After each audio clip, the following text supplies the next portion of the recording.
Hello, and welcome to None Other Than Nigel. Buckle up and get ready.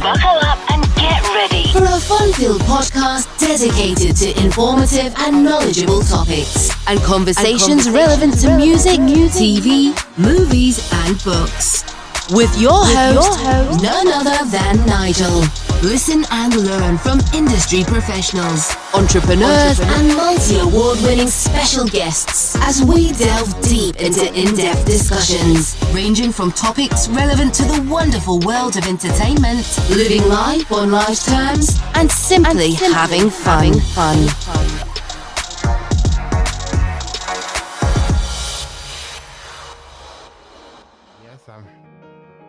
Can you hear me? Can you I see can me? hear you good. Uh-huh. Please?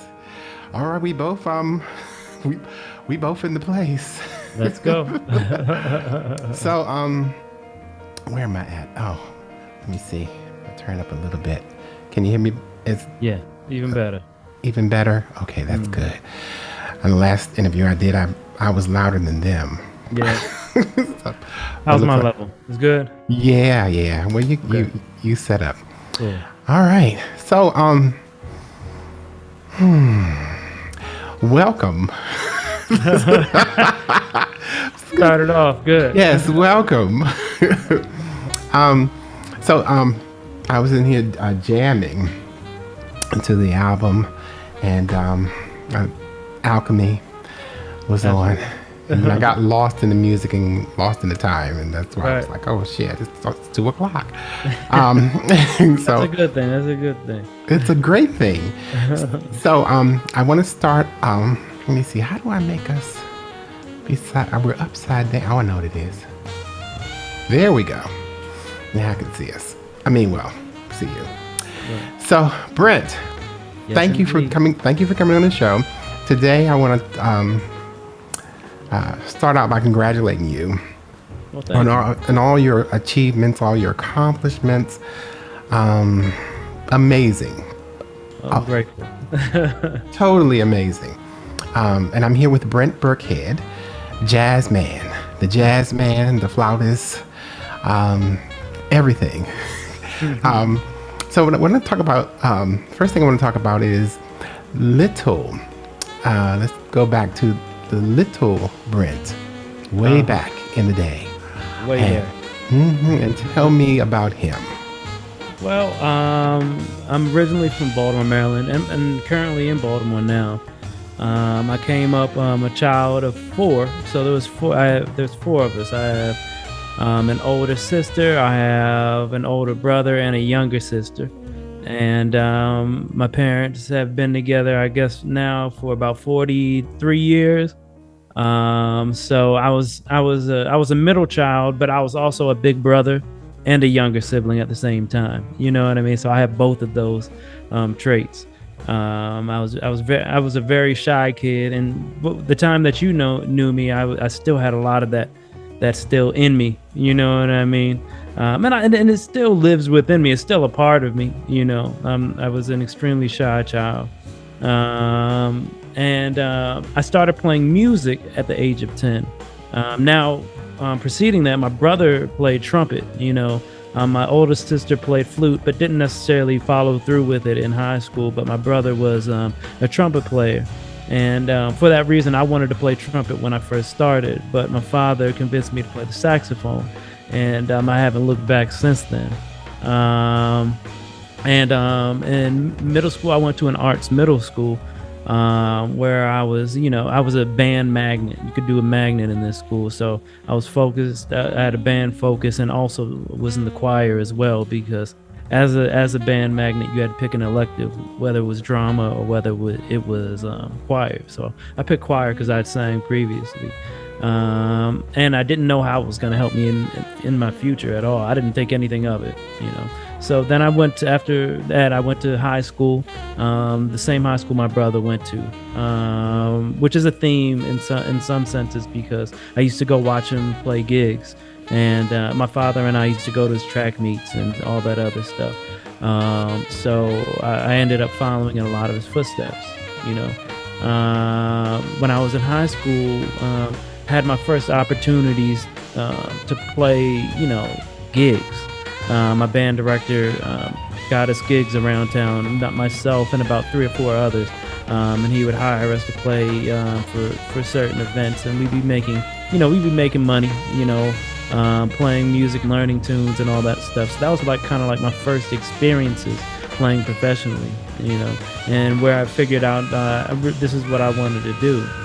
I was like, there's nothing else I like more, so I might as well pursue this.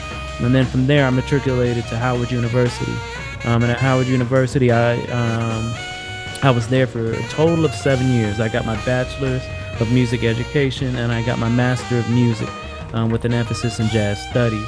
And there is where I met one of my instructors, Charlie Young, my saxophone instructor, who kind of guided me through what a career in music would look like. And that's when I started playing flute and clarinet, and got those things together. And actually, at Howard, that's where I started my first tours. My first tour was to Japan in 2005 with the Howard University Jazz Ensemble, and that kind of changed the way I saw the world. It was much bigger at that point.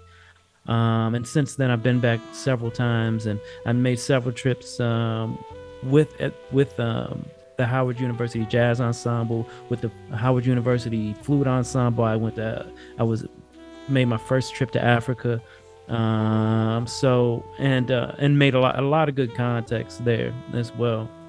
From there, while I was getting my master's, I started teaching in DCPS. I did 3 years in DCPS. I did my student teaching, which is like your final semester of school. You go to a school and you study underneath of a master teacher, right?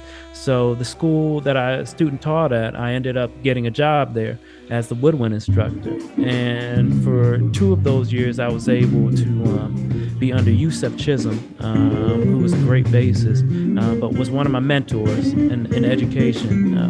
And what I learned in education, you have to find your voice in that too, just like you do in music. You have to find your voice in how to communicate very simply to some 11, 12, and 13-year-olds. You know what I mean?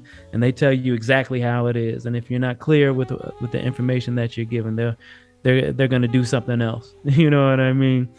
So I was grateful for that experience. I didn't know how it was going to affect me in the future, and I still don't know fully, but I've definitely used those skills in education to be able to propel my career forward now. Now, after I did my final year at Hardy, which was year 3, I moved up to New York, because that was generally the plan anyway. I wanted to go to New York and test the waters, because I wanted to be among the best. If I wanted to be the best, I had to be among the best on a daily basis. And that's just the way I looked at it. And I cut my teeth there for 8 years. I was able to do some major tours while I was up there and meet some great contacts. One of which I stayed with for a while was Lauryn Hill, who I stayed with for about 3.5 years, consistently touring. Generally, when you do these dates, there can be one-offs, 2-offs. You may do a week here, a week there. But with that gig, I was consistently on the road for almost 3.5 years, which was a different experience in itself. And I learned a good amount of lessons doing that as well. Traveled the world, played for some of the biggest stages. You know what I mean? And it was a great experience that kind of set my trajectory off into a different direction.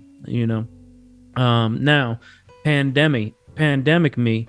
I was in France and for 2 days, and the world shut down just that fast. I was supposed to be there for a month, and got sent back after 2 days. And from there, went back to New York. My wife came to Virginia because that's where her folks were.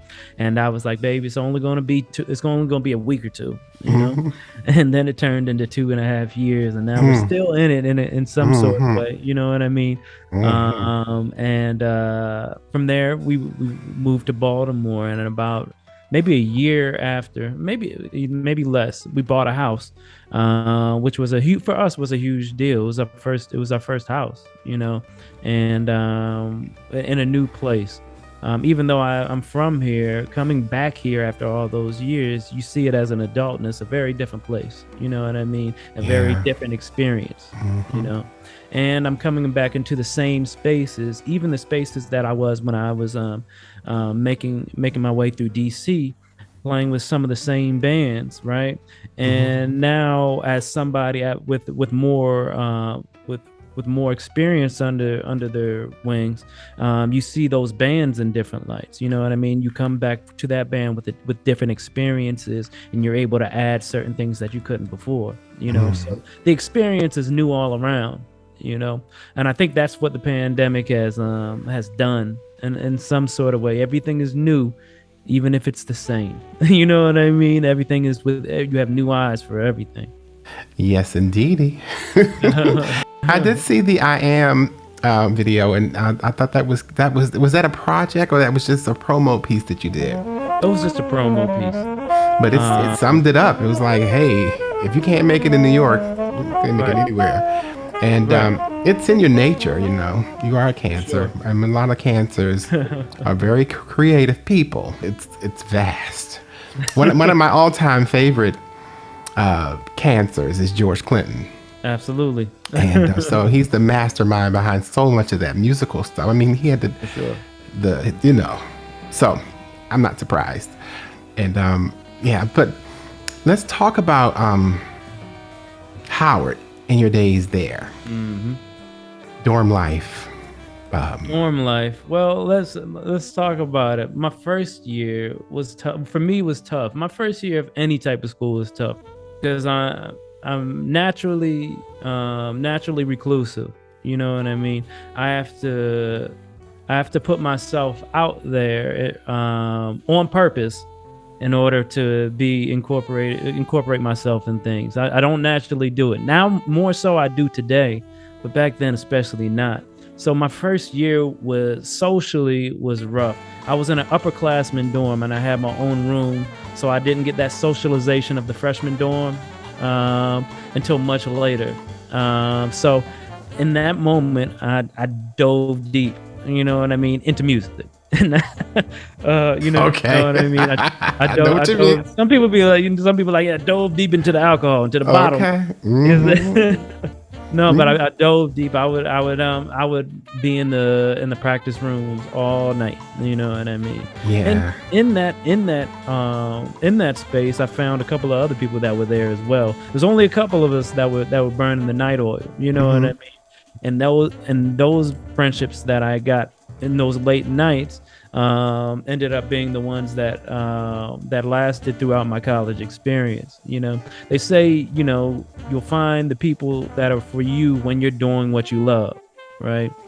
So that kind of happened, and from that point on, things started blossoming. Once I found my space, things started blossoming, and I found, you know, the teachers invested in me, from Mr. Fred Irby, who I was able to, who let me travel to all these different places with the jazz ensemble. My instructor, Charlie Young, who was not easy with me. You know what I mean? He gave me the real deal because I asked for it too. You know, that's what I asked. You know, I would be there early morning so I could practice before my lessons, you know what I mean?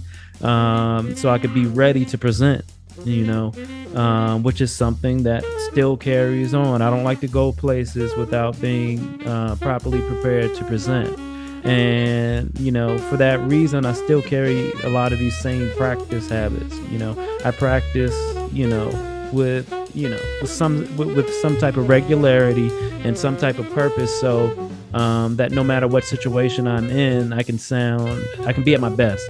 And I definitely learned that on a different level when I got to Howard. Also met my flute instructor as well, Saiz Kamaluddin, who was like, so when you gonna start playing flute?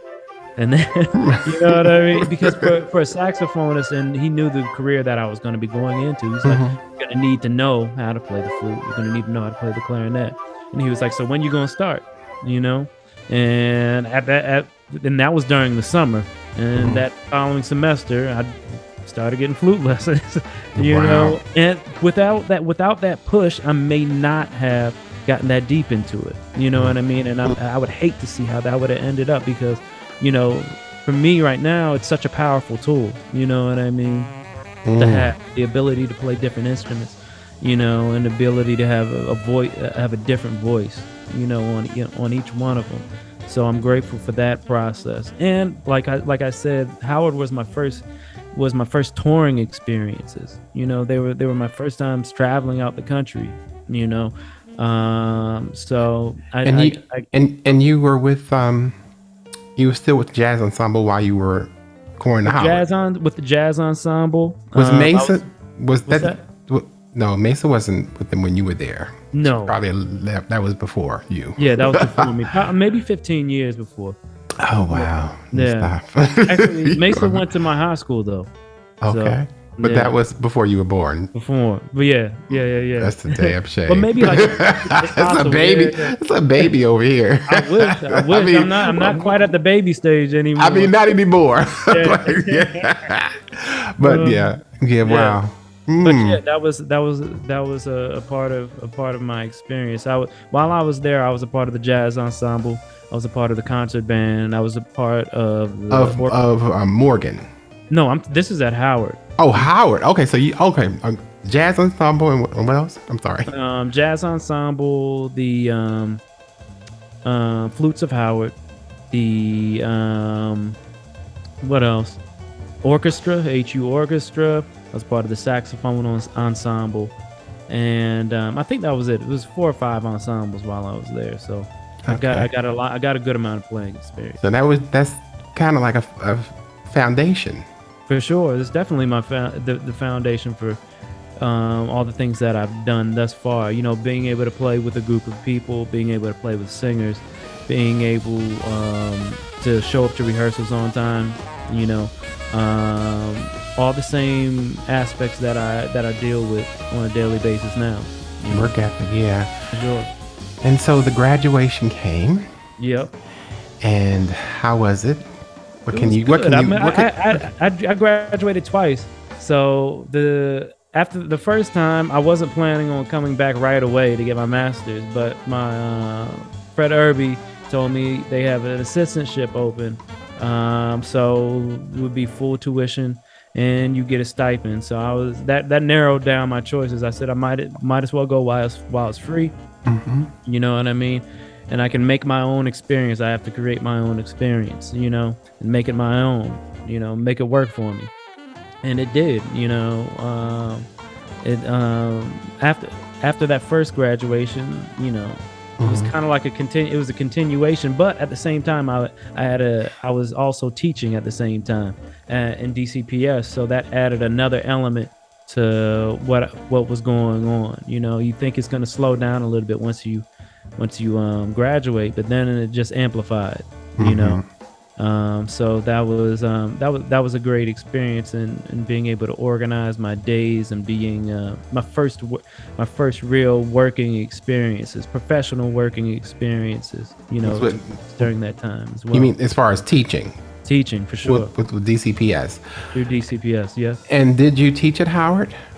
I did. Well, not. I was the assistant. Well, not the assistant. I was the graduate assistant. So I would teach classes like improv.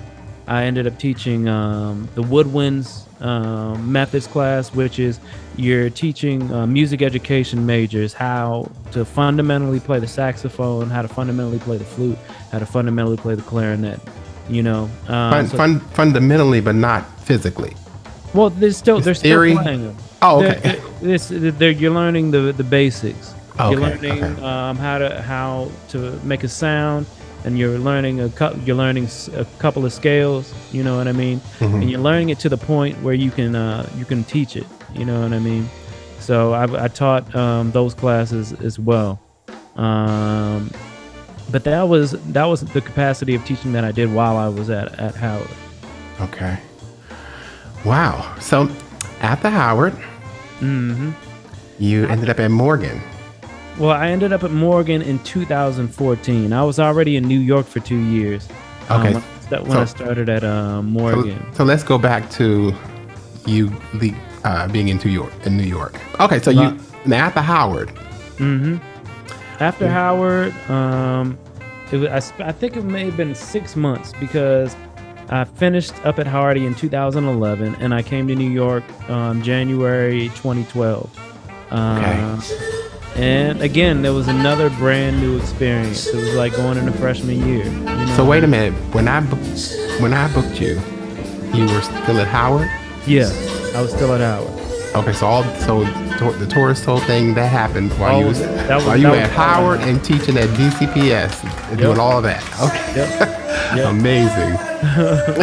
That was at that time period. Okay, so let's. All right, so you were saying? Yeah, New York. Oh, I came to New York in 2012. Now, while I was in New York, I was still spend several days in DC. You know what I mean? I would do a wedding or something like that, or or a big money event, and then come back up. But New York was starting all the way back over. You know what I mean? Where nobody knows you. It's a huge city where there's thousands of people doing the same thing that you're doing, trying to achieve the same goal that you are. You know, so it was a bunch of going out every single night to 5-6 clubs a night, staying up until 4 o'clock in the morning, you know what I mean? Sharpening up the craft and, meeting people night after night after night after night, until you kind of break through. And it takes a while sometimes to break through, you know what I mean? It will break through in any kind of capacity. Break through in a way that you can work regularly, you know what I mean? Just in the city, not even touring, just in the place that you are. For a lot of people, that's at that they don't have that time, and after that money dries up, they got to go back home. You know what I mean? And that's real. The only thing that really helps is just consistency, because if you're doing all this work and you're not receiving anything in return, you might get a bit discouraged. Which wasn't. And showing up in the right places. For sure. And people becoming familiar with your face. Exactly. And your craft. Right. But you came up there already seasoned and ready to roll. You just need to let them know you were there. Right. A little bit more. Still. And pick up some, and learn too. I'm sure you wanted, there were some people you wanted to get around, or work with. For sure. All of your idols are there. They're sitting right in there. It's like there's no glass in between you. They're right there in front of you. You know what I mean? And the thing that you don't realize is that most of your heroes, they went through the same process that you did. They've been where you were. We look at these people as superheroes sometimes, and they are still superheroes to you, but they are just people that went through a process to get something done. You know what I mean? They went to the jam sessions at night. They went to they did all of these things. They were where you were, and it's hard to see that when you're at that stage, because you're like, oh man, these are the people that I've seen my whole life. You know what I mean? I've seen but in reality, these are people that they put their pants on one leg at a time. They want to feed their family. You know what I mean? They want to be happy. You know what I mean? There's just basic things. So and in a greater part of it, I mean, I'm more so seeing that clearly within these last several years, because I'm a little bit older now, you know what I mean? And I have different responsibilities, and I'm like, oh yeah, they have to do this too. You know what I mean? They and it's like, oh, okay, this is how the fraternity, is formed, because you go through the process. And if you make it out the other side, then you're a part of that group. You know what I mean? You are now that person that is in that craft, and you're on the other side now. Yes. Still lots of room to go, but you're on the other side of it. You can sustain now.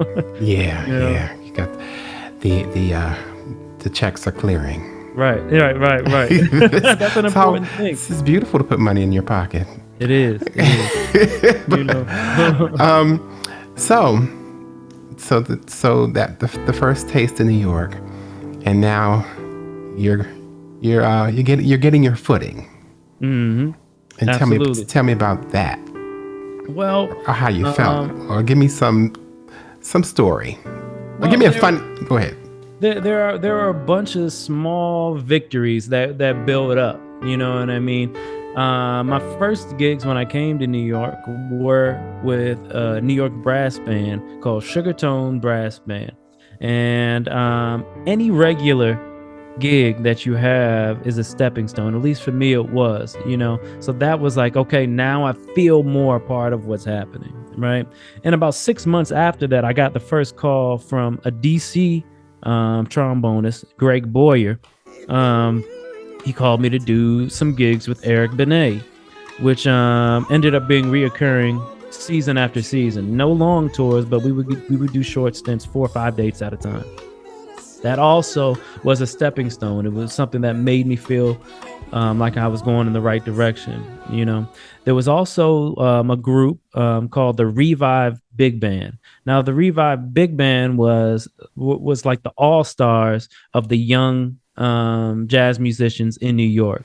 And these were a lot of these guys. The first time I was in it, there were a lot of guys in there that I'd been listening to since I was in college, and they were only 4 or 5 years older than me. But at the same time, if you're making it in New York, you're a superstar. You know what I mean? At least to the rest of the world. You know what I mean? So I was in that when I got called for that or to play in the Revive Big Band. It was an amazing experience because I was playing with a lot of people that I looked up to. I think the first show that we did was with Bilal. We also did some stuff with Esperanza Spalding and Robert Glasper and the who's who of that music category we were playing with, and that was a band that gave me a lot of confidence, that let me know once again, okay, I'm on the right path, and then 3 years after I was in New York was from that relationship that I got with the Revive Big Band. The leader of that band was Igmar Thomas. He called me to do the Lauryn Hill gig.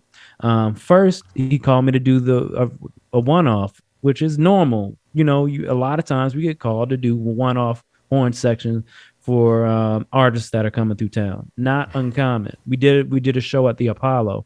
And a quick story about that is that he called me the day before. And I think I had just done a gig in DC, and I was like, yo, are you in town tomorrow? And I said, yeah, I'm coming back in town tomorrow. So it's pouring rain. I'm taking the bus up, right? I don't know who this rehearsal is for, right? He just told me to be here at a certain time. It's pouring outside, so I'm running to this rehearsal spot because I can't wait out. I'm not going to wait outside for a cab because the cabs are just flying by right now, And so I show up to rehearsal soaking wet. I go to the spot, and they're like, I'm supposed to be here for a rehearsal from so to so on. And then they're like, oh yeah, well, are you with Usher or are you with Lauryn Hill? I was like, either one is good with me. But it ended up being with Lauryn Hill. And that was the start of it, And of course, we were in rehearsal. We didn't know what we were doing. We didn't have any music. We didn't no idea what we were doing there, and nobody. She wasn't there for that rehearsal. And we were playing the next day at the Apollo Theater. And this is for the Netflix special on Nina Simone. This is where we were filming that. I think Jasmine Sullivan was on it, and a bunch of great acts. It was a Netflix special. It was Nina Simone. Okay, Nina Simone. And they'll show clips of this at the end of the documentary. But she did the soundtrack for it. So we were doing a bunch of Nina Simone covers. We were doing "Feeling Good," which she ended up doing a bunch. We ended up doing like Nikita Pie. The color of my true, I forget what it's called. Of the color of my true love skin. So we did a bunch of Nina Simone tunes, and that was my introduction, and that started a 3.5-year run with Lauryn Hill. And in that experience, I ended up touring with Nas as well because they did a double bill. So we ended up backing up Nas as well during that period. And ended up, I have a quick question. Yeah. During the one-offs, how much time do you get to learn the material? Sometimes it's a rehearsal and then a show. You know what I mean? One rehearsal, one show. And then you're on. I mean, you just... Yeah, pretty much. Okay, so... Very little preparation. Continue on. You're going to get your money's worth with him, okay? Right. Don't worry, this is a professional over here, people. Well, okay. that's a part of it now. Mm-hmm. You know, you have to be able to learn music quickly and then go on the big stage and not freeze. You know what I mean? There are times you can get on a big stage and you can forget where you are. It's actually not uncommon. So a part of the profession is to be able to perform when you're on those stages, big or small. But you know, when you're playing in front of 80,000, it feels a little bit different. You know what I mean? So being able to learn music on the spot and then go within a couple of hours and perform it, you know what I mean, for a television special, you know, which we did a bunch of. You know, and you have to be on. It's a part of the game, you know. It's beautiful. Yeah. So there were a bunch of good experiences in that well, good learning experiences, I'll say. Yeah, because you and Lauryn, not to cut you off, but you. Yeah. Well, then this manifested a tour. For sure. I mean, you were with her for a while. I was. We did. We did a bunch of dates. We did like 3 official tours, which lasted 3.5 years. We did shows like Austin City Limits, which you can see online. We did Charlie Rouse. We did Black Girls Rock. We did Rock and Roll Hall of Fame. We did a bunch. I mean, and it's like it was instant. You know, once you're in that, it's like everything comes. You know, at the same time. But you were prepared. See, that's the thing. You were prepared. Everything was preparing you. Without a doubt. Didn't even know. For your know. blessings. A lot of times preparation is key. Right. Didn't even know. Like, no, you won't know. But you're in it. Right. And you walked it. Right. But you manifested it. For sure. You were prepared. So you were focused. Oh, you have a laser sharp focus from what I know. Well, focus hasn't been a problem for me. That hasn't been, thankfully. But emotions is another thing, right? There you go. But that's your nature, man. So don't worry about that. It is, but it's all a process. You know, there's some things that we're stronger in than others, and then the things that we're not as strong in, that's directly where we go to improve. You know, that's the same way I address like my practice sessions. You know, I can play the stuff that I know and I'm good at, but I need to go directly at my weaknesses so I can make steady progress.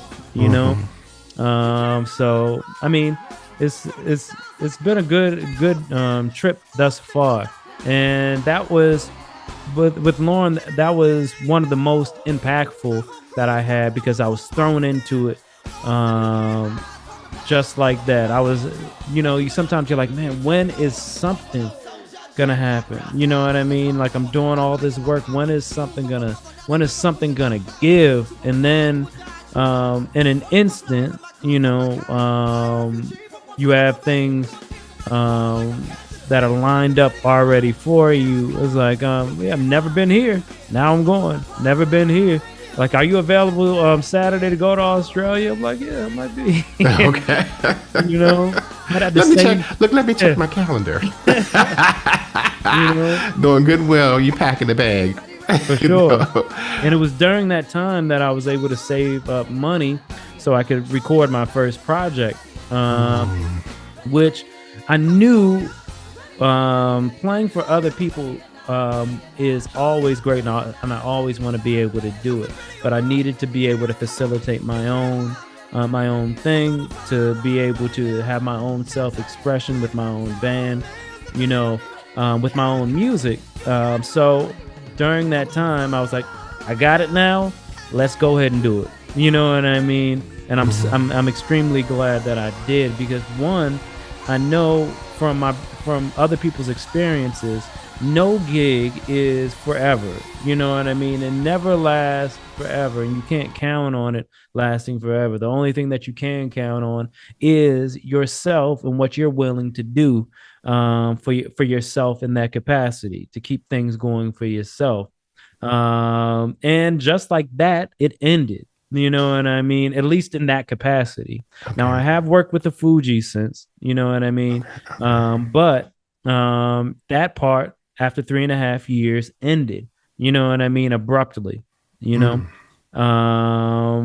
which, you know, for a lot of people, it could incapacitate you, you know what I mean? And there was that moment because I had to regroup again. I had to regroup. I said, okay, what's the plan now? And then I'm like, the same thing that it always was. Let me put out this music. You know what I mean? And this was my opportunity. At least that's how I saw it. This is my opportunity to be everything that I'm, you know, meant to be. That's right. You know what I mean? One monkey don't stop no show. There it is. That's wisdom right there. You know what I mean? Yeah. Go ahead. Yeah. Well, I saw a video clip a while back with Robert Glasper, and he didn't have too much nice to say about Lauryn. But definitely. Yeah, but everybody has their experiences, and we tend to keep that experience too. We tend to bottle them up. So if you want to share your experience, the floor is yours. But if not, we can move on past that. You know, I mean, because it's important. The business is very important. It is, and that was a great lesson that I learned in that capacity. You know what I mean? I think he said it in a way, but that seemed slight. Well, to novice people, it seemed like it was slighting her. Yeah, for sure. But for a managerial mind like mine, and it's just calling it. It's just okay. And then it's a lesson. Right. So that's when you step into the next situation, you'll be prepared to handle the business. Exactly. Before you move forward, you know. And exactly. I mean, that was, I mean, I was able to learn a lot of lessons, you know what I mean, firsthand. Some things you don't know until it happens. Yeah. You know? And that's a beautiful thing. Right. Exactly. You have to I was saying the other day, you know, you have to be willing to fail in order to get it. You know what I mean? If you're not willing to fail, you probably don't want it. Yeah. That bad. That's you know? True. And you got to learn from those lessons. That's right. My experiences, I've seen all of that stuff. I've seen all the stuff that Robert Glasper was talking about. You know what I mean? But at the same time, with her, I traveled to every continent except for Antarctica. You know what I mean? I was able to make a lot of great contacts that I still have today. I was able to see how the business works on that level. Yeah. I was able to see what producing a big time tour looks like firsthand. Yeah. You know what I mean? So like, it paid I had a good experience. Yeah, the experience paid for. For sure. Any of her shortcomings, you know. For sure, or maybe not her, but maybe let's say the brands, sure, the business at hand. But you know, you can wrap it up like that and put a bow tie on it and make it feel good. I think so. It's a good thing. I mean, it is because you can't get it. It's like shadowing. It's like, come on, I'm because that's a legend. She's a living legend. There's no doubt. Yeah. It is what it is. Yeah, you know? It's. I mean, that's a part of my experience now. Yeah. You know, it's a part of it's a part of my story. But she enjoyed you, didn't she? For sure. I mean, we had a good experience. We had a good run. Yeah. I did everything I was supposed to do and everything I could do in that capacity. Yeah, you know, and it was good. It was overwhelmingly positive. Beautiful. On this end. Well, when you're in it, it's something else. on this end. Well, tell me more, because I can't imagine. You know, what we see is what we see on the stage, and it's like, that's right. But what I'm saying is that is it personalities? I think probably play a role. Well, personalities can, but I never had a problem with anything. Yeah, I'm not go ahead. saying yours. Well, no, I'm saying I never had a problem with what was it, MLH, Miss Lauryn Hill. I never had a problem with her. She's, She's sweet. She's a sweet lady. she is. She's nice most of the time. You know what I mean? You think it could be just the process, or maybe disorganized, or how it's organized? I think all of that. I think all of that is possible, because at the end of the day, certain things have to be taken care of. Yeah. Folks got to be taken care of, Yeah. and that means a lot of different things, Hotel, travel, absolutely. Daily per diem, for sure. and pay. Getting paid is a big one. You know what I mean? And in a timely manner is a big one. You know what I mean? To make anything work well. Mm-hmm. But we stayed in great hotels. You know what I mean? For at least in the beginning stages. Travel was all taken care of. We had some crazy travel stories. Tell me one. Tell us one that'll make us laugh. Well, tell me something hilarious, maybe. There was a time that the band got kicked off an airplane. You know what I mean? Oh, in this side or somewhere else? I think it was I think it was either in Belgium. We were traveling to Belgium, and we were having a hard time because we came on with instruments. Now, we didn't have any problems with any other airports that we had been on that entire tour, but this one person had a problem with all of us on this airplane bringing instruments. He was like, it's not gonna fit, all this other stuff. He was grabbing people, you know what I mean, and all this other stuff, and he ended up getting into it with the wrong person. And then the argument heightened, and then the police got involved, and unfortunately we had to get off the plane.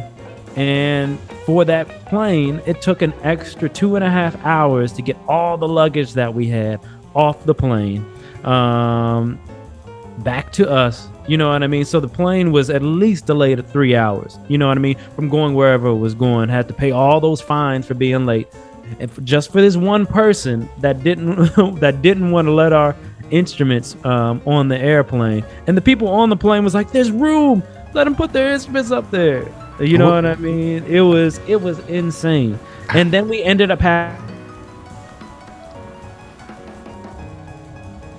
to get a Sprinter and going to the next destination. You know what I mean? Which derailed, which was going to be like a 1 hour flight. It ended up being like a 6-7 hour drive overnight. You know what I mean? So that tour in general, and then that was my first tour with.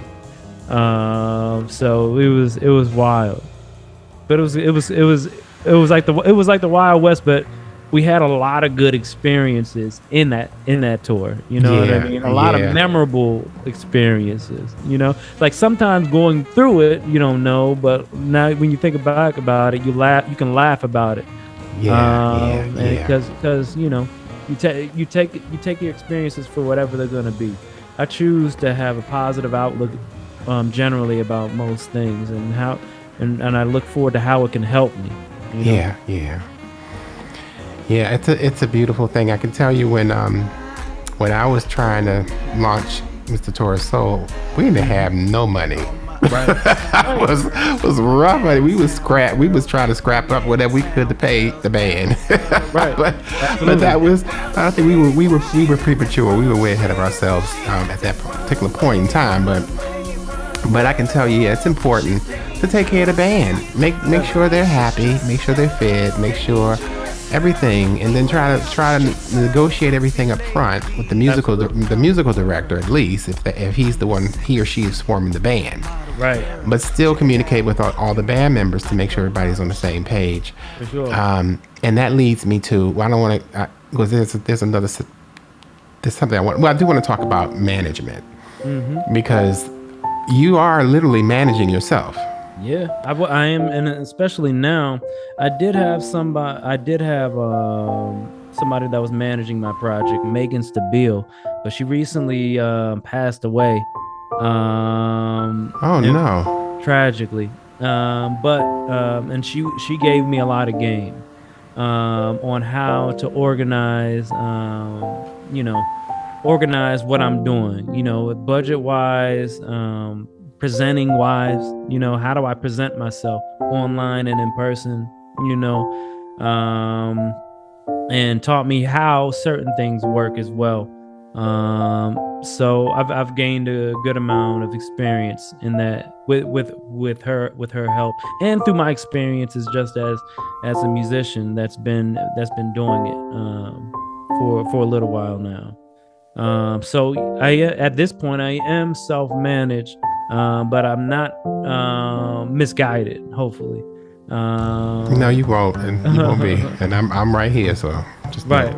No, I definitely have people around me that check me. You know what I mean? Or at least or help you. You're going in the right direction. There you go.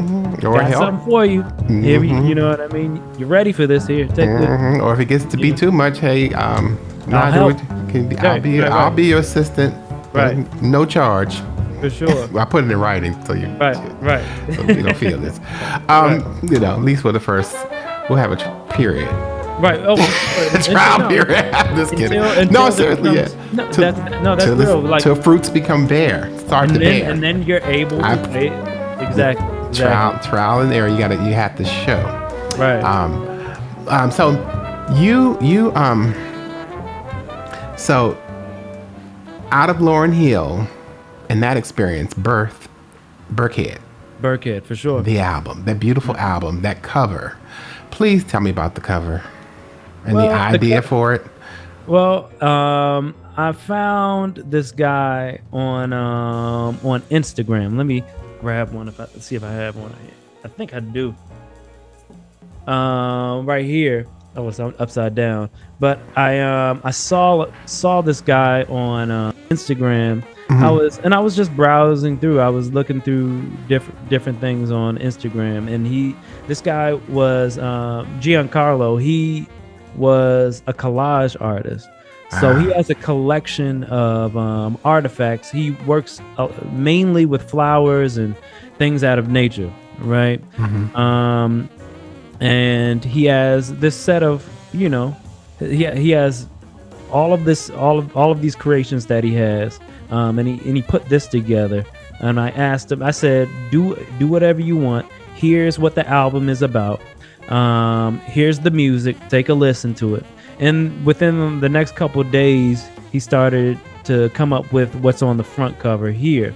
Now he also did the back cover as well, which is another floral design, which is which is incredible. Like he's what he's working with is insane.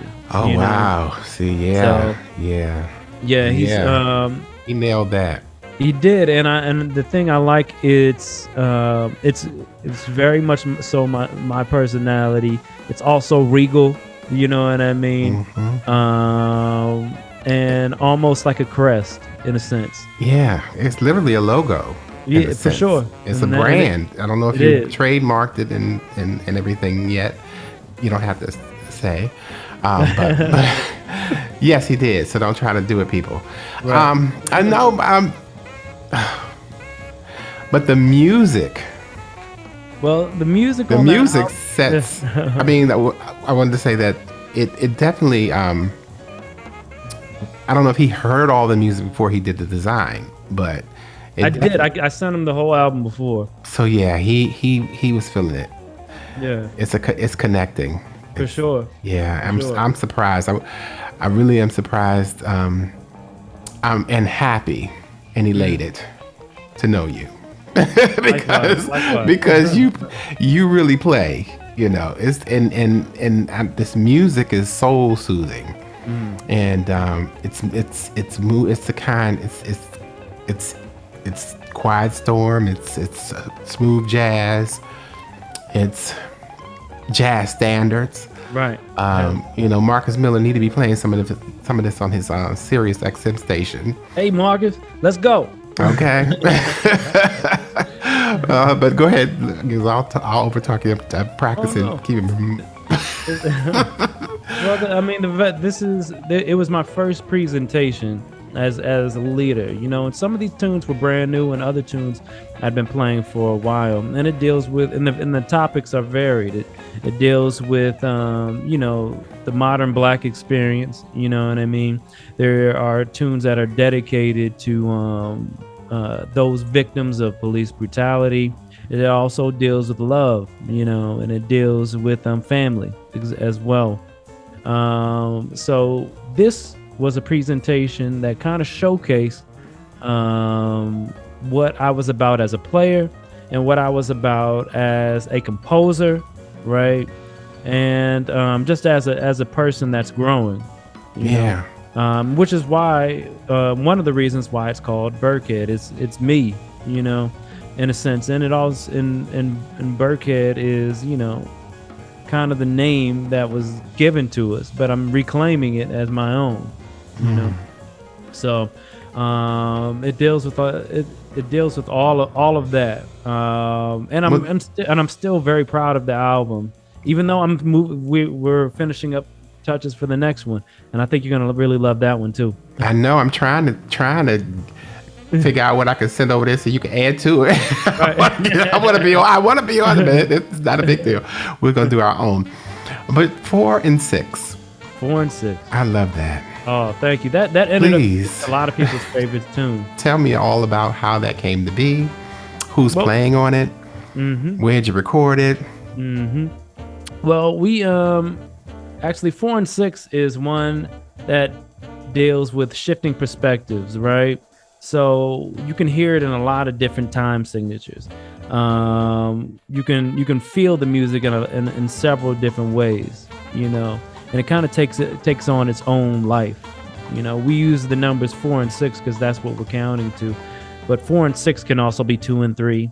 4 and 6 can also be 8, and you know what I mean. It can be whatever relative numbers that you want to put with it. Just like a shifting perspective, people see things in different ways. On the record, we have Mark Meadows on piano. We have Corey Wallace on the trombone. We have C.B. Dashiell III on drums and Romer Mendez on bass. And we recorded this in a studio in Springfield, Virginia, Bias Studios, which is the studio that I ended up recording with the Howard University Jazz Ensemble for 7 years. It's only right that I came back to do my first album there. And, wow. So it was full circle, Beautiful. So that's literally, 7 minutes from my house. Mm-hmm. Right. So right. yeah. So we will be working on some music there. Okay, but yeah. Shout out to Bob Dawson. Yes. So, how do you feel about the record? I mean, I still like it. You know what I mean? I love it. And I think it's a good representation of where I was at that time. Okay. Even though now I play all the music very differently, which is what's supposed to happen. Good. I'm sorry. Now, is 3 Uptown? Is that a bus going uptown? 3 Uptown is the train that I used to take when I was. I was close. When I was living in Harlem. Right. Oh, okay. Right. So when you were in New York, you were living in Harlem. The majority of my time was in Harlem. I spent a year total in Brooklyn, and 7 years after that in Harlem and places around. So you just went right to the root. Mm-hmm, absolutely. It was the first time that New York started to feel like home when I moved to Harlem. So that 3 Uptown represents that feeling, when I was there, Because you're looking out the windows, you're looking at the brownstones, the graffiti, just the New York. It's different than down here. It is. It's very different. It's different vibe, and the vibe in the air. For sure. The New York energy is something that's different altogether. Yes, it is. And each part has a very different feeling, but it's all New York. You know what I mean? There's definitely an urgency there. That is. I'm sorry.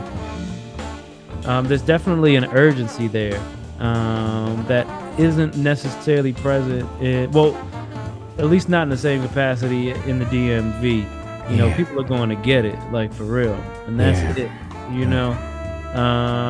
which is a good lesson I learned. If you want it, you got to get it. You know, no one else is gonna do it for you. You got to do it. Yeah. You know? And there's a lot of everybody there. It has their own thing. Like, you know, you can dress how you want, and you won't necessarily stand out. It was like, okay, you're a normal person. You know what I mean? You're free to be who you want. You know, and nobody's gonna look at you funny. Yeah. Yeah, that's beautiful. It's beautiful. It is. You know, I miss that about it, but you know, you got to be you wherever you are. Yeah. But New York does bring other things out of you. You know. Yeah. Well, you're in your development. I mean, you were in your self-discovery stage, so for sure, it was probably already in you. For sure. Right. You know, we just had to know that it was. Right. But no, it's so the jazz. But you play rock too. For sure. And pop and you were with the Jonas Brothers. Right. And right. how was that well, you was with the group, but you was also with one of the brothers separately. Yeah, separately, Nick Jonas with DNCE. And that was his group, Cake by the Ocean, and all those songs that were made popular by DNCE. That was I saw you jamming. You was jamming on the stage. So they say, look, y'all have to dance, or they get y'all choreographer to dance, or is this something? Oh, no, that was us. That was us. Y'all was it's a part of the gig, you know. It was part, like one of those lessons that I learned in high school marching band. You got to dance and play at the same time. Wow. You don't know how it's gonna come back up. You know what I mean? But it did. You know, it's you know, those lessons were not lost. yeah. Saturday Night Live, I saw you. Saturday Night Live, we did I've done Jimmy Fallon a couple of times. Yeah. There's a couple of those night shows. Good Morning America as well, a couple of times. Yeah, I mean, those were also other good lessons, good experiences to have. Just something different, you know, than you normally do. But the same lessons are required in all of them. You got to show up on time. You got to learn the music. You know what I mean? You have to be able to present, right? Which means you're able to play the music and you're able to be camera ready. Camera's on you. You know what I mean? You have to be able to turn it on. You know. Okay. Or never have it off. You know, but turn it on. You know, but you have to be able to turn it on for the camera and be able to present, like we were talking about before. Mm-hmm. You know, the same aspects. You know. Well, it shows in your music videos. It shows in your stage performance. I think you all played with Usher at one point. I didn't play with Usher. Oh, that was a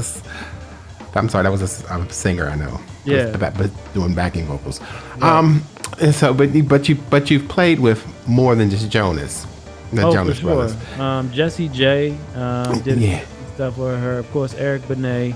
Yeah. Did some stuff with Larry Graham, the legendary bassist. Yes.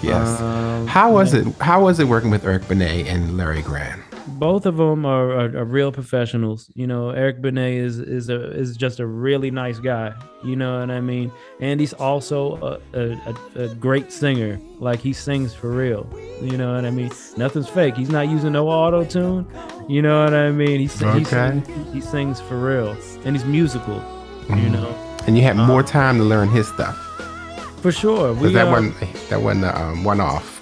No, I ended up playing on and off with him for maybe 3 or 4 years. You know? Okay, yeah. So you were set, and if he had new material, they would get that to you. Right. You know. For sure. You know, but he was a really nice guy. Larry Graham, the same. You know. He's seasoned. He's been doing this for a long time. Yeah, before you were born. For sure. You know, I remember Graham. Yeah, me too. Graham Central Station. Classic. Mm-hmm. So every track. You listen to the records. Yeah. Absolutely. Yeah, you go back and do your. Absolutely. I mean, I was listening to it when I was a kid, just because, you know, it was playing in the car. Okay. So a lot of those tunes I knew from when I was a kid. And my brother plays bass, so he would play some of those records, overnight, on nonstop, so I Yeah, and ended that's up absorbing that. and talk about so your older brother plays bass, Yes, he started off on trumpet and taught himself bass in the 10th grade. and where is he now? He's in LA now. And he's been with J Lo maybe for like 5 or 6 years now. Playing the bass. Playing bass. Wow, and you said it earlier, I think. What's his name? William Birckhead. They call him Will, but Okay. in the house is William. All right, so he's with J Lo, and you said you had a younger sister. I do. I have a younger sister. She's in Is she? Baltimore. Does she She's do not music? a musician. No. Okay. Just me and my brother that pursued it. And I have an uncle as well that plays guitar and who was a military musician. Okay. In the Air Force. So that was my mother's brother. So I bet that they're proud of both of you all, aren't they? Oh, for sure. They're proud. I mean, they're proud of all of us. And they always say it too. So that's one of the reasons why I do it. And it's good to be back in Baltimore because my parents get to come to my shows. More frequently, and that's added value, you know what I mean, that you don't really think about, but it is. Yeah. Even the music that I'm writing, I want to write music that that the people around me can identify with as well too, you know what I mean. So this next album kind of plays into that influence. The next album that I have has a lot of 90s R&B influence, you know what I mean, and hip-hop influence. And it pulls some of the energy from the old school as well, so I'm using a lot of dance rhythms that I think people are going to enjoy, Beautiful. July 11th is your birthday. It's my birthday, 7/11. Happy. Same birthday as Kirk Whalum. Isn't that something? And he's Kirk Whalum, Kenny G. Do you dig him? Who are some of your favorites? Sax men. Some of my favorites. And women. Absolutely. Let's start from the beginning. I mean, of course, my foundation is like within like Charlie Parker and Cannibal Adderley. Those are, those. If I had a Mount Rushmore, they'd be on top of it. Wow. But I also, when I was coming up, I listened to a lot of John Coltrane. I listened to the record Giant Steps over and over and nonstop, and then I heard he had a record with Cannibal Adderley. I was like, what? You know what I mean? So I wore those records out. And we're talking about these guys from the past. Joe Henderson, I love Sonny Rollins, Sonny Stitt, Miles Davis, Freddie Hubbard, Woody Shaw. All of these people have influenced me. Bobby Humphrey. Bobby Humphries, oh my goodness, on that. What? But you listen to those records, and some of the more modern saxophones. I love Gerald Albright. He was a big influence on me early on because I'd never heard anybody in smooth jazz play with that type of technique, play with that accuracy, and then he'd go up into the upper register. You know what I mean? Just an amazing player, and he wrote amazing music. He made great records, I was really influenced by him coming up. In fact, I was in talent shows. I used to do songs that he used to do. I did like So Amazing. He did a rendition of Luther Vandross's So Amazing. I played that, you know what I mean? It was like that, I was really influenced by these people. I really love the group Drew Hill, 112. I love Jodeci. I love SWV, Escape. I love Nas. I love Jay-Z. You know what I mean? There was a period where I listened to a lot of Eminem, and 50 Cent was and this was when I was in high school. You know what I mean? All of these people. I was listening to the radio a bunch at during that time as well. So all of that is in my music as well as the classics. So my influences are fairly varied, and I don't discriminate. If it's good, it's good, and I'll listen, and I'll escape. Well, I hear the Cannonballs and Absolutely. Coltrane and all of that when I'm listening to this project. Yes, indeed. Yes. I was like, okay, did he just go there? Right. He went there. Oh, he went there. Oh, really? I'm like, okay. I said, okay, bop. Right. Yeah, and and the Ivory Antidote. Ivory Antidote. A dedication to my grandfather. We share a name. Ivory is my middle name. Ivory was his first name. And he went to Howard University as well. He went to medical school at Howard University on the GI Bill. He fought in World War II. He was I think he was born 1916. Wow. So he was a part of that generation, and his antidote was medicine. That's the way he navigated through the world. And for me, music is my antidote. So the song ended up being entitled "The Ivory Antidote." We all have our own way of getting to the place where we want to go. And it's something. Oh my God! So this next project is going to be your second album. Second album, yes. I have a couple of singles out as well. Talk about them.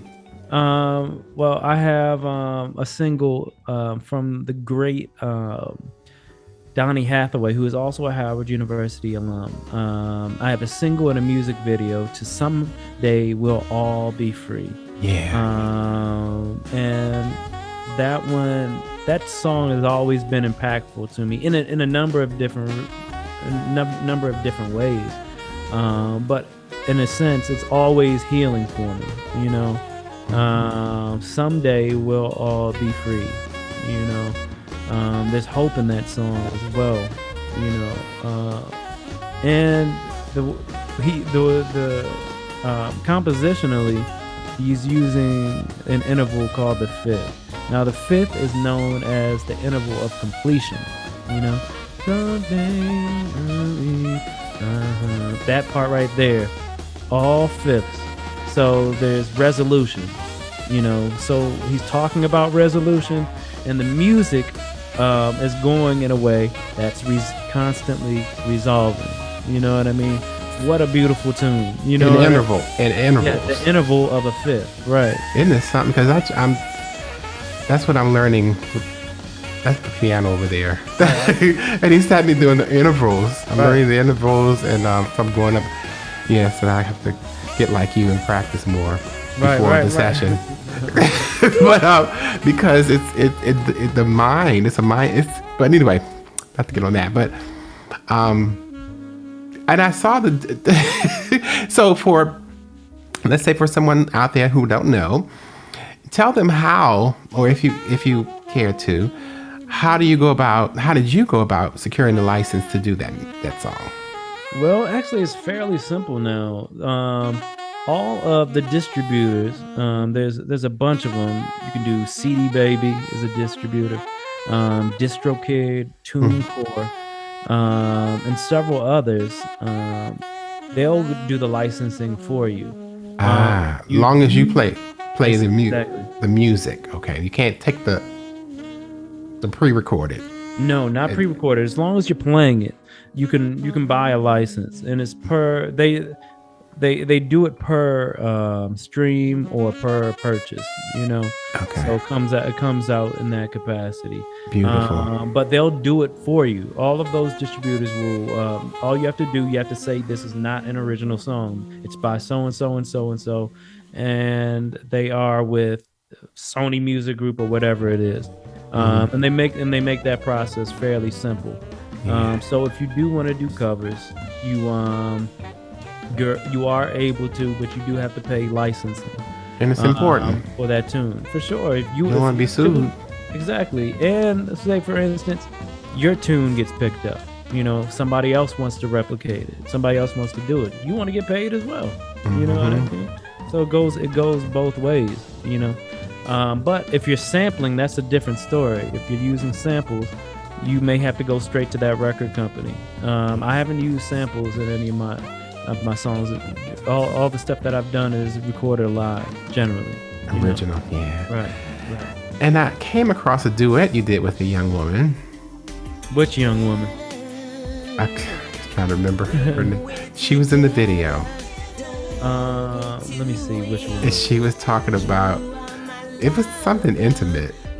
It was something about touching you, or I don't know what she said. I'm not sure which one this one is. Let me look through. Let me see. And I said, "Oh, she really likes you." Oh no. She was. You know how these things. She was jamming in the video. I was like, okay, and then I did see the clip with you and oh God, I'm so mad because I had all this stuff is down and I don't. The young lady and you all in. It looked kind of like Bohemian Caverns, but it was somewhere else. This little blonde lady, and you were jamming. Oh, that may have been in Paris.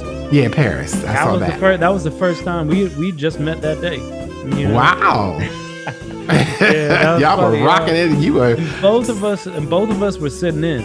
That wasn't our band. Oh wow! You wouldn't know that. Right, exactly. That's a part of the craft too. You know, the ability to go in any situation and make it yours.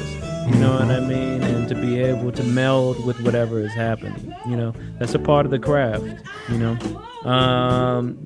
so I was in Paris. Remember that trip I was talking about that got canceled because of COVID, right? Yeah. We ended up going back this past March, ironically. You know, exactly 2 years after. And while I was there, I ended up going to all the jam sessions. I went to every session that there was there. And I was out every night, you know, meeting and networking with all of these people that were there. That band in particular was called Electric Blue Cats, right? And it was at a place called Caveau des Oubliettes.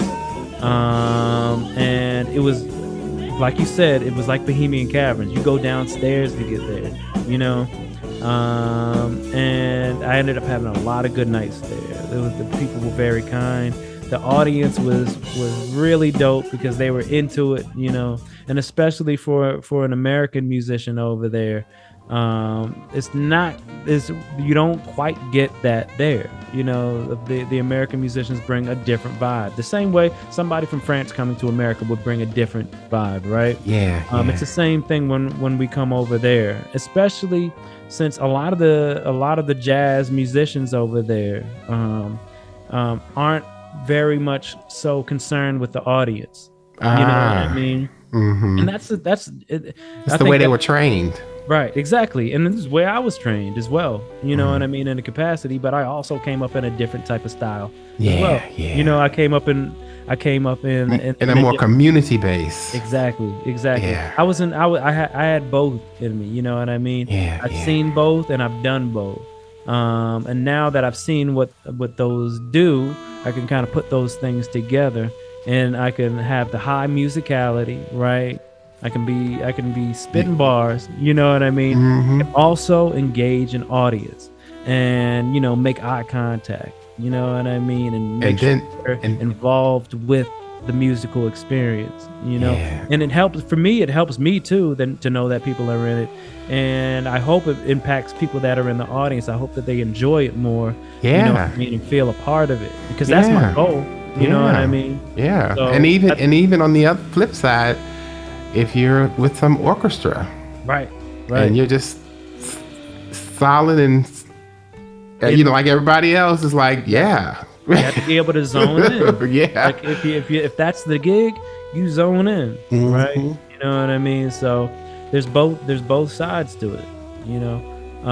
I just want to be able to be comfortable in any situation that I go into. I want to be able to be comfortable. I want to be able to perform at the highest level at any situation. I want to be able to impact any group that I'm in a positive manner. Mm-hmm. If there's a negative vibe in the band, I want to be able to lift that up if it's possible. You know what I mean? Yeah. So that's just what I've learned in my experiences, and how I want future experiences to go. So my behavior from that point on will be to gain that goal, And I'm confident you'll achieve those, and you'll set more goals, and There it is. and you'll achieve those leaps and bounds, and set more goals. Before we go, a couple of more things. Yeah. What are some of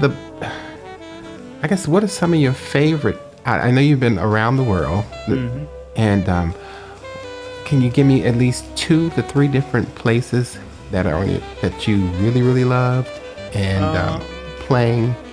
And Definitely love playing in Japan because they know a lot of music, you know what I mean? And they're appreciative of black music, and that's what they call it. You know what I mean? Like literally, oh, we love black music. That's what it is. Right, it is. These people over here. Right. Anyway, go ahead. They don't even want us to exist. Exactly. And like first time that I was over there, I was like, black music, what do you mean? But like, it is that. It's music that comes out of the black experience. Yeah. And they love it in Japan. I also went to a place in Georgia, old Soviet Union Georgia, not Georgia, Atlanta. Oh, okay. A place called Batumi, which is really, it's a tropical place. It's when we were there in the summer, and it's humid and it's 100 degrees, and they don't get a lot of music there as well. And they went wild when we played there. You know what I mean? Like, absolutely crazy. And which was such an amazing experience, playing in Batumi, Georgia. And also, for me, anywhere in the Caribbean is a good. I've had a really good experience. The Caribbean was the first place where I didn't feel like it was wrong for me to be black. And which could be weird for some people that aren't black to hear, But I was outside, and it was probably maybe 11 o'clock at night. You know what I mean? We were just laughing. You know what I mean? Having a good time, nothing crazy. But there was a sense I was like, oh shoot, where, you know what I mean? Should I be worried about, if police are gonna ride up on me? You know what I mean? And I was like, no, this is not where I am. You know what I mean? Like, I don't have to worry about that. And I was like, wow, I had to catch myself. You know what I mean? Yeah. I was like, man, I can just be me. Yeah. You know what I mean? I can just beautiful. Exist. I could just exist. So anytime I'm in the Caribbean, I feel like I'm at home too. Yeah, because you were in Baltimore, so that's the traumatic. After I watched that docu-series on HBO. For sure, Baltimore has when I was a kid, I didn't realize it, but Baltimore is such a segregated place. Baltimore City and Baltimore County, such a segregated city. You know what I mean? Yeah. You don't think you don't know it when you're growing up in it because you're in it, but and you think it's normal for the police to be beating us up and doing all that stuff, and no, it's not. Right. When you find out, they can't. Right. So on your downtime, do you cook? And what do you cook? What's your specialty? I don't really cook. I mean, I prepare. Okay. But most of these days, and I started during the pandemic. Well, you're fit, so you must be going to the gym a lot. Definitely, I go to the gym maybe 3 or 4 times a week. It's a part of my routine. Okay. I do pieces of yoga. I Beautiful. stretch. I meditate in the mornings. Okay. I walk my dog. And I eat fruits and nuts in the morning, like 11 a.m. and then I make myself a salad. I prepare. See, that's why I say I don't cook. I prepare. Healthy. Let's talk about that. The mind, the body, and the soul. For sure, I think it's definitely all connected. And I think especially over the pandemic, I had to be more specific about everything that I was doing. You know what I mean? And I feel better about knowing that if I do these certain things, I'll have a certain outcome, and it's to a certain capacity, it's guaranteed. You know what I mean? If I do these things, I'm going to have a guaranteed path to whatever I want. I'm like, okay, if I do this, if I can do it over and over again, replicate it, I'll be able to achieve this. And the same thing, I do that for my music, and I decided to apply that to diet. You know what I mean? If I eat these things, I can pretty much guarantee that I'm gonna be able to do these certain things. So that it's helped my mind process things as well. And I feel like it's been a good journey thus far, because I used to be the total opposite. Didn't necessarily care. It was just something that I had to do. So, and it's a benefit. Definitely, and it shows. And then, so the process of cutting your hair. Everybody knows you, and I'm getting you. I think This is your first interview without the hair. First interview without the hair. So let's talk about the beautiful hair. Well, that beautiful. Your hair is beautiful. It's beautiful. It's beautiful now. It's curly and beautiful. But when I looked in the mirror, I didn't know who I was anymore. At least I hadn't seen it in so long. So I had my hair for 14 years. Right? 14 long years. Now, intermittently, I would trim it, because if I didn't trim it in those 14 years, it would have been down to the ground. So would you have to go into a shop and let them do it? So you had somewhere where you were going and they would maintain it. Yeah, I was maintaining it on a monthly basis. And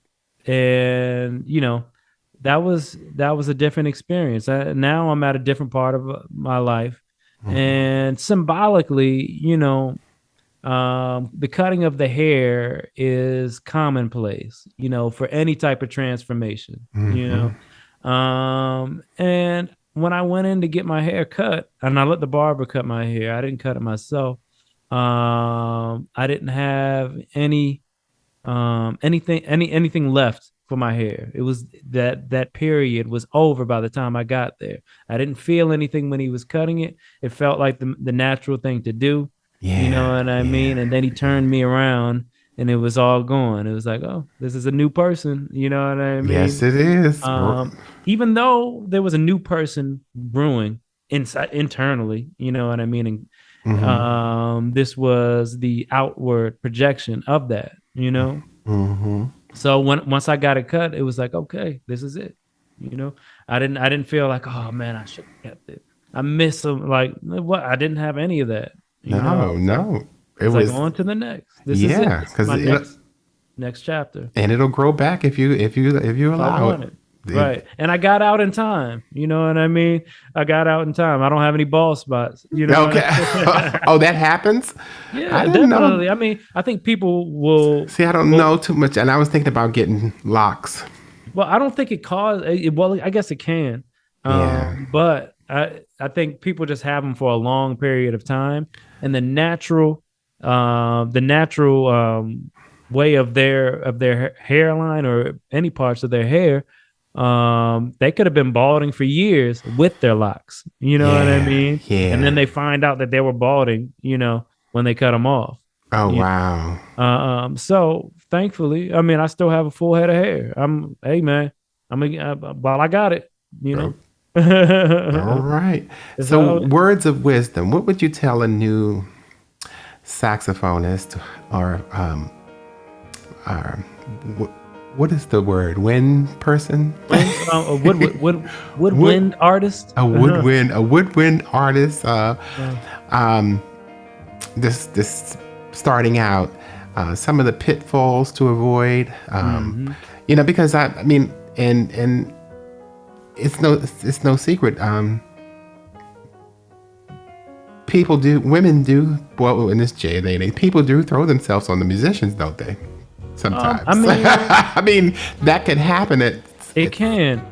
Out there. I will say it's mostly about how you receive it. Yeah. So tell them how to receive it, so they won't get caught out. I think you gotta be solid with yourself first. You know what I mean? You have to know what you want. I have less of a problem receiving love now, because I take it in a manner that builds me up. Okay. It reassures that what I'm doing is the right thing, right? Okay. I say most people, there's not throwing themselves at you, but I will receive the love if they give it to me. I'll say thank you. I appreciate you. You know what I mean? I hope you enjoy yourself. You know what I mean? And that's and that at that moment, that's pretty much it. You know what I mean? And that's how you have to take it, unless you want to take something further. But that's a decision, you know. Between two consenting adults, Exactly. Between two consenting adults. That's a decision. But I will take love. That's always. That's a beautiful thing. Yeah, for sure. You know, I think being able to transfer that love into what you do is a skill, and I'm still learning how to do it and harness it. You know, because you can harness things in different ways. Some things are more destructive than others. You know, but I think I can learning how to harness it and using it for healing. Exactly. It's got to be for healing. I think so too. And a recharge. Exactly. I think that's perfect. The recharge is like the perfect is the perfect word. Because other than that, I ain't got no time for it, sir. Telling you, you know what I mean? Until you do. All right, it's time for let me stop. But for a young budding artist, I would say this: don't be afraid to take every step. There's no skipping steps. You know, if you skip something, you're gonna have to go back and get it later. Oh yeah. And if you're gonna, the way that you're gonna have to get it later may be falling on your face. You know what I mean? So don't be afraid to take every step. Not everything is gonna come when you want it, you know, but you're being prepared for the moment that you're gonna get. The opportunity that escapes, you know, wasn't for you. You weren't ready for it, you know. So it didn't really escape. It wasn't for you. Continue to take all the proper steps to get everything that you want. Build yourself up to your strongest ability. Make sure that you go back and that you learn from your failures. Don't be afraid to fail, because that's where the biggest lessons come. And then you can go directly at those failures, and you can go past those failures, and you can make those your strengths. Be consistent in what you're doing, because consistency is the only thing that's going to bear fruit, you know. And I think that's it, you know. Don't be afraid to fail. Be consistent in your pursuit and take every step. Beautiful. I recently saw you're posting video clips on Facebook. Yes. Tell us about that. What inspired you to start, and just let us know what that's all about.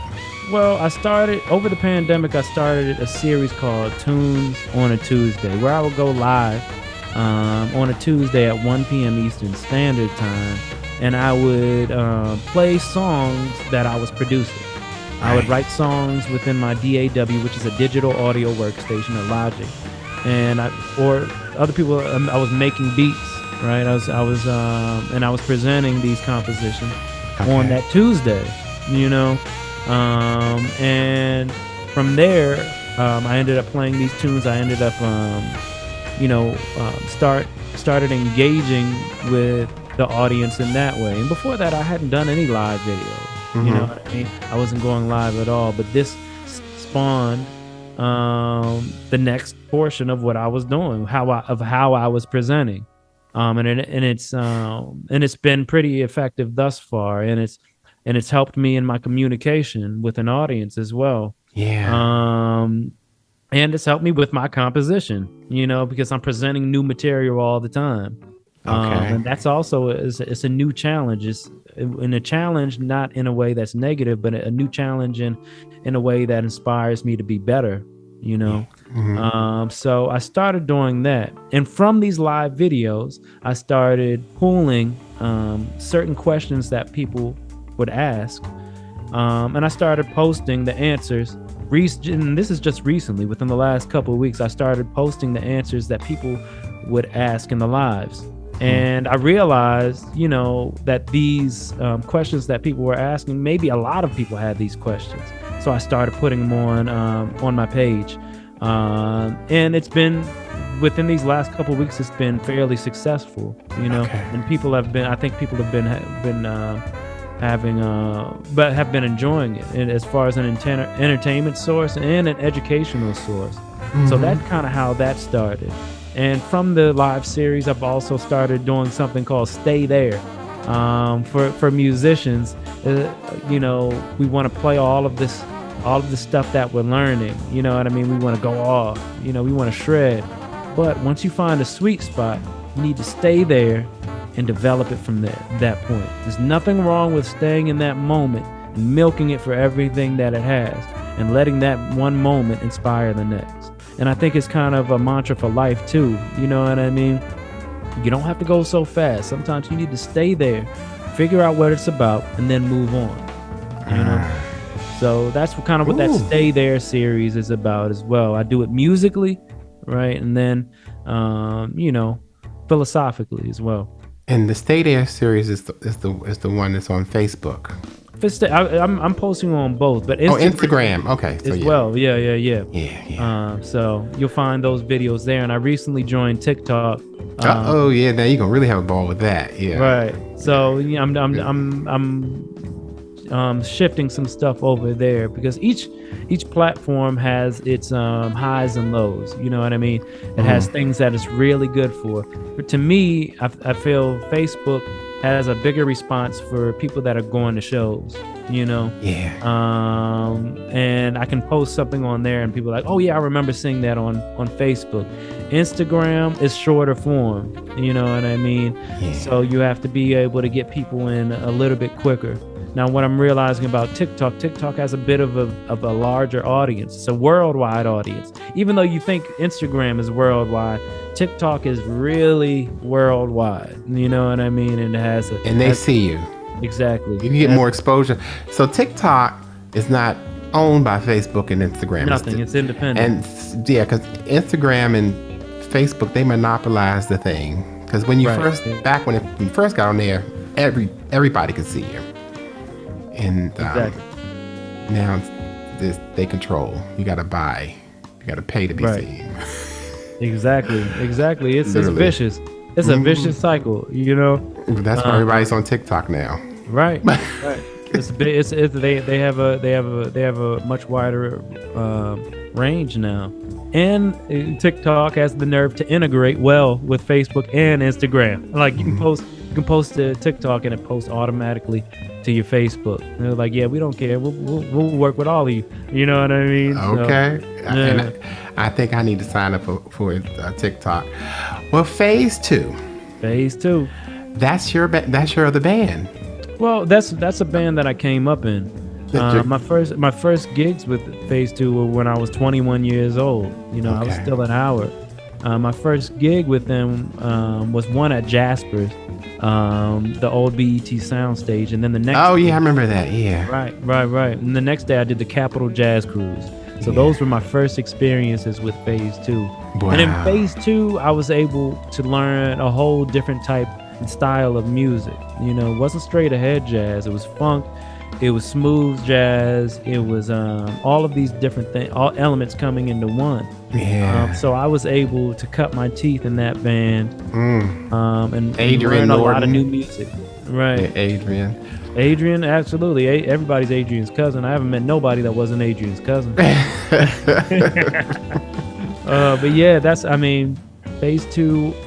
That was another stepping stone. That was the best band I'd played with. Do you still play with them on occasion? I still play with them. There was a time where I couldn't play with them for about 8 years, and then I moved back. And now that was another one of those bands where you come back with different eyes. Because I think they either are going to be at Blues Alley or they.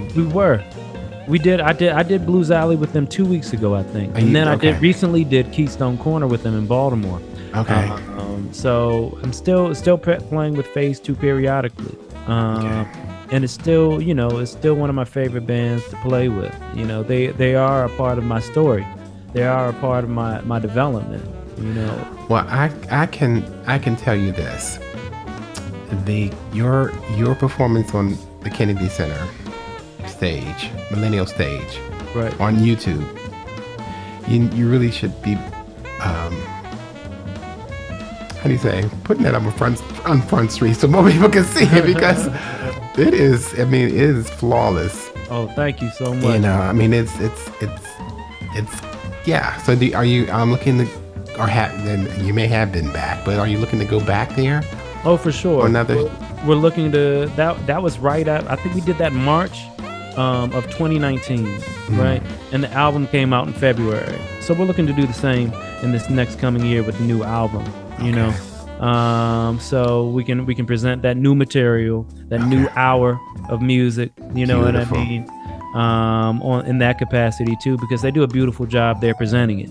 You know what I mean? They have great camera work. They have good sound engineers, good lighting, and a good audience that's regular there. And when we were there, we got a standing ovation. It was super dope. You know? Yeah, it was. I mean, and not only that, they streamed it. Right. Absolutely. It's still there. It's still there. For and it's beautiful. The music video. So you had a couple of people do different music videos, and I think. Is it Nicole? Dedication from the... Yes, from Hybrid Music.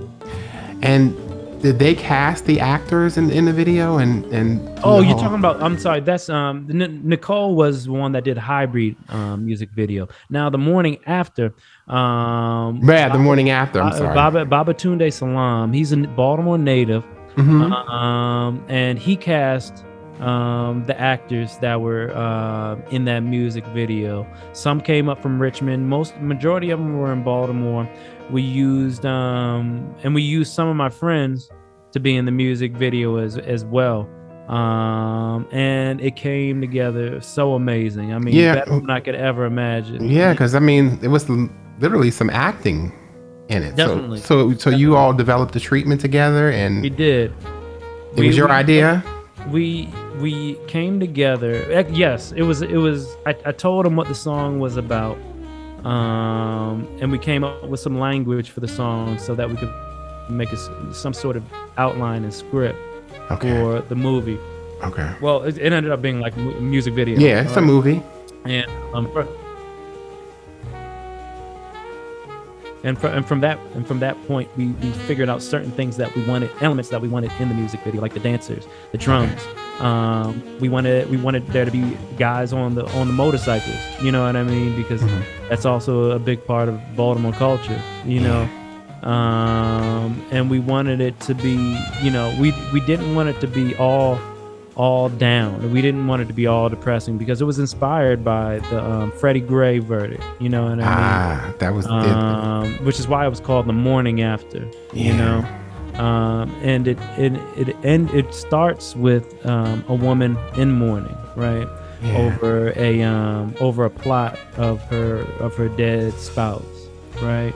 But it ends on a high note with her incorporating body movement with healing, with her incorporating healthy diet with healing, with her incorporating community with a healing process, right? And it ends on a high note, you know. So it's still relevant, you know. You know. So even I guess it's been three years since we put that music video out, and you know, I think it still has impact. You know. Yeah, it does, and bravo, bravo. You know, and yeah, so the website is BrentBirckhead.com, www.BrentBirckhead.com, and that last name is Birckhead,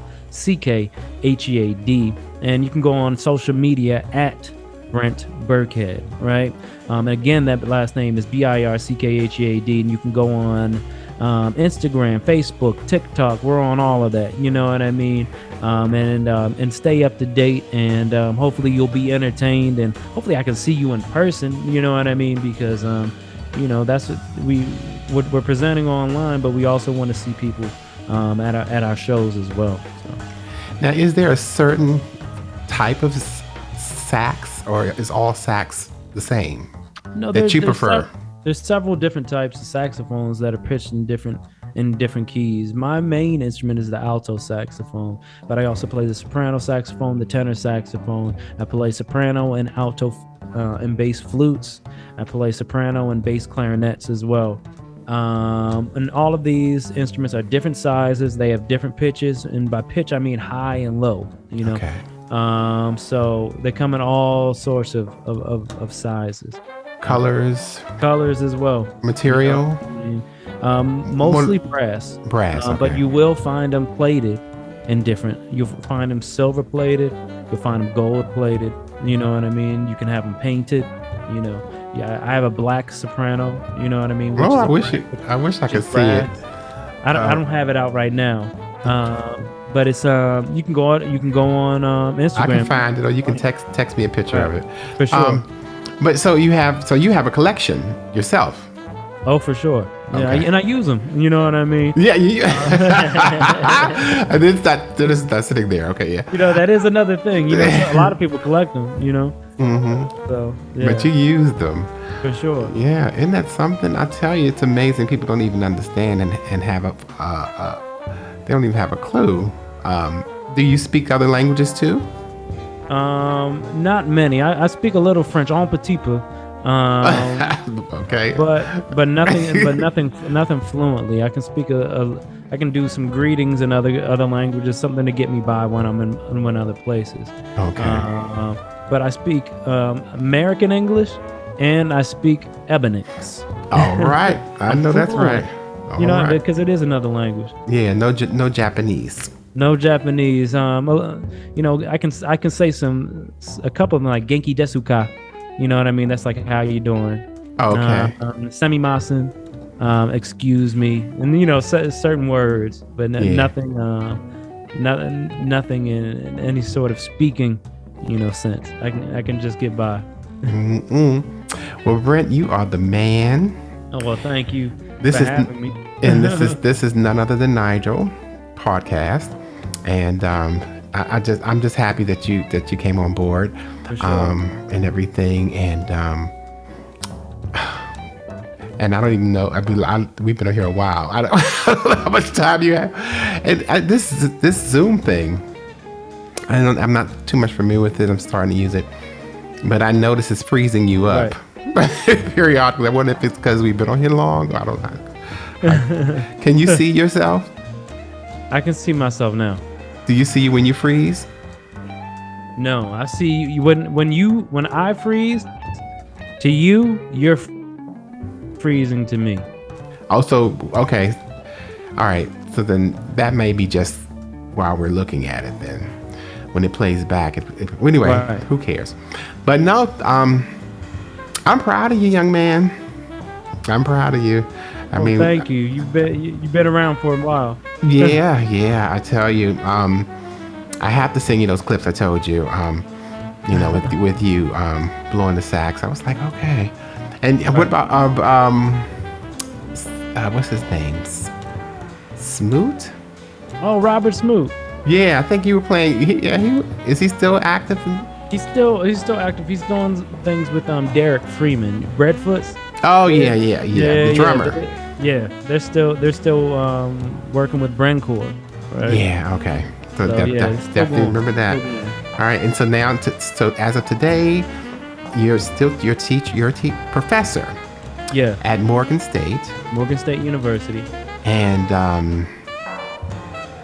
that's awesome. Oh, thank you. Yeah, that's definitely glad to be at a HBCU. Yeah. And any prospects of opening your own music school at some point in life? Well, not opening up. I mean, I have my own saxophone studio, so I have in total about 8 students, which outside of Morgan. Oh, okay. All right. So actually, the majority of my students are outside of Morgan. Mm-hmm. But I still have that, and I'll continue to maintain that. I generally don't want to get over 10. If I get over 10, I'm gonna have to bring other people in. Right. But I have my own studio of students ranging from elementary age to retirement age.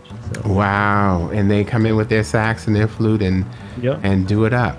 Well, are you going to be showcasing any your flute playing on this next project? Oh, definitely. I'm playing soprano, alto, tenor, saxophone on this one. I'm playing soprano and alto flute on this next album. I'm also playing bass clarinet on this album.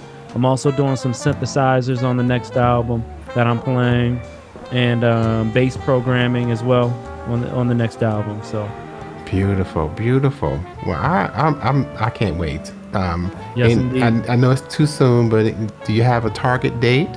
February. Okay, that's good. That's good enough. Yeah. I can't wait. So, keep me in the loop and let me know when some advanced music comes around and everything. Sure. And everything. And I'm gonna shoot you some stuff too. But yeah, thank you so much. It's been a blast. For sure. It's been a blast, and please check him out. You won't be disappointed. And for anybody that wants to book him, professionally, his booking information is on his website. And Brent Birckhead, the one and only. Thank you so much. I truly appreciate you. Definitely grateful. All right. Enjoy. All right, Nigel. Bye-bye. Peace. Thank you so much for listening. Be sure to tune in for another exciting and fun-filled episode. You do not want to miss it. Follow me on Instagram at NoneOtherThan NIGEL. Like and subscribe on Facebook. Interested in being a guest on our show? Or have a topic or show idea in mind for me to consider? Just head over to NoneOtherThanNIGEL.com.